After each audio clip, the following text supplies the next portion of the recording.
tamu embasi muda kunda inga mamuvi tinotedza masizeni zvine masteji wekazeni ungu upenyu novava selemoni asi kumbira njere sesolomoni upenyu hwava improper fraction kushanda cheziya ndiyo solution mwari vanoropafadza action upenyu hwava improper fraction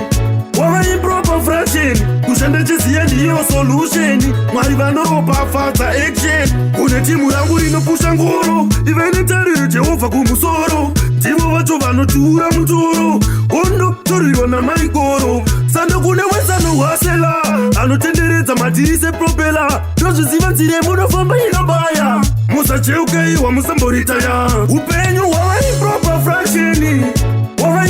fraction kushanda cheziya ndiyo solution mwari vanoropafadza action upenyu hwava improper fraction kushanda cheziya ndiyo solution mwari vanoropafadza action inga mamuvi tinotedza masizeni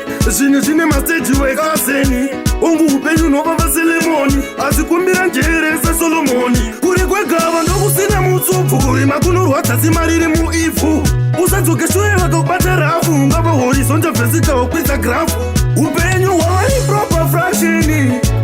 improper fraction kushanda cheziya ndiyo solution mwari vanoropafadza action upenyu hwava improper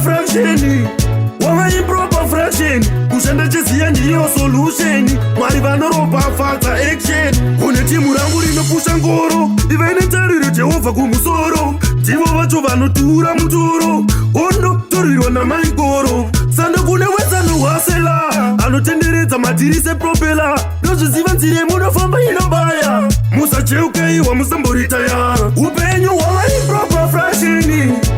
improper fraction kushanda cheziya ndiyo solution mwari vanoropafadza action upenyu hwava improper fraction kushanda cheziya ndiyo solution mwari vanoropafadza action